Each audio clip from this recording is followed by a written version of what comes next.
What if a chapter of American history has been deliberately buried? In the desolate heart of Nevada, the northern Paiute people preserve an oral tradition of a brutal, generations-long war. This wasn't a conflict with another tribe. It was a desperate fight for survival against a mysterious enemy that legends say towered over them, a tribe of ferocious red-haired cannibals. They were called the Si-Te-Ka, or tool eaters, after the reeds they skillfully wove into rafts. This is the story of their final stand, a bloody, fiery climax at a place we now call Lovelock Cave. The legend of the Si-Te-Ka. According to the unbreakable oral history of the Paiute, the Si-Te-Ka were a nightmare brought to life. The legends paint a terrifying picture of vicious cannibals who hunted and preyed upon neighboring tribes, sparking an era of constant, brutal warfare in the Great Basin. The Paiute had to defend themselves against relentless attacks from these impossibly powerful enemies. It's said the Si-Te-Ka were so fierce they could catch arrows in midair and turn them back on their attackers. This reign of terror eventually forced the scattered tribes to do the unthinkable, form a grand alliance with one absolute purpose: to erase the Si-Te-Ka from existence and end the fear for good. The final battle. The tribal alliance hunted the last remnants of the Si-Te-Ka across the punishing landscape, finally cornering them inside a massive cave. The allied warriors demanded their enemies face them in open combat, but the Si-Te-Ka refused, retreating deep into the darkness. So the tribes made a grim decision. They piled massive amounts of brush at the cave's mouth and set it ablaze. A suffocating black smoke billowed into the cavern. The few Si-Te-Ka who ran out to escape the inferno were met by a hail of arrows, while the rest, as the story goes, were asphyxiated or burned alive. And with that last, desperate act, the long war was over. The legend of Lovelock Cave was sealed in fire and blood. The discovery. For centuries, the cave remained silent, its entrance collapsing and hiding its dark history from the world. Then, in 1911, everything changed. Two miners, David Pugh and James Hart, began blasting and digging into the cave, not for truth, but for bat guano to sell as fertilizer. As they hauled out tons of guano, they started hitting things that didn't belong: ancient tools, forgotten weapons, and human remains. The sheer volume of artifacts was staggering, and it wasn't long before word reached the University of California, which launched an official excavation in 1912. A local legend was about to become one of America's most provocative mysteries. You may ask, where's the evidence?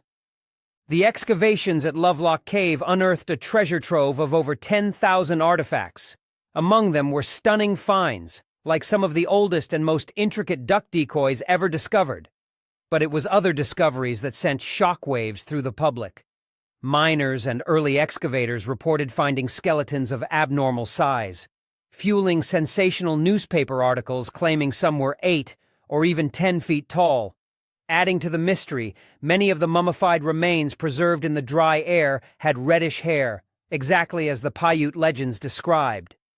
And then, there was the most baffling clue of all: a worn sandal over 15 inches long, far too large for any ordinary person.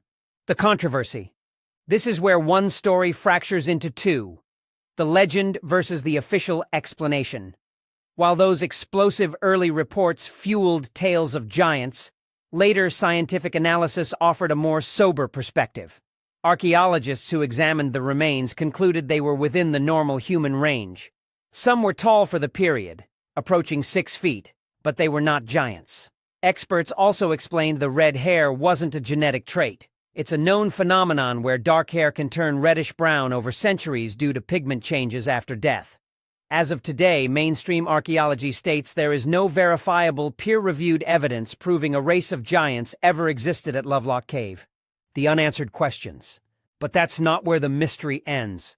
Believers in the giant theory ask a simple, powerful question: where did the most compelling evidence go? They argue that the largest skeletons reported by the miners have conveniently vanished, possibly hidden from the public. These are speculative claims, but they feed a persistent narrative of a historical cover-up. Why does such a chasm exist between the vivid, detailed oral history of the Paiute nation And the official archaeological record? Is it just a story that grew taller with time, or is there a chapter of our past that we are not being allowed to read? In conclusion, the story of Lovelock Cave forces us to stand at a crossroads between documented science and sacred tradition. On one side, we have the powerful oral history of the Paiute people, an invaluable chronicle of their ancestors. On the other, we have the archaeological record, thousands of artifacts that confirm a long and complex human presence at the site. While science has not verified the existence of giants, the legend of the Siteka refuses to die. It's a chilling reminder that the truth about the past might still be lying in wait, just beneath our feet. So what do you believe? Was this a war against a literal race of giants? Or has a different history been deliberately reshaped into a myth? Tell us your theory in the comments below. And if you want to dig deeper into mysteries that challenge what we know, be sure to subscribe.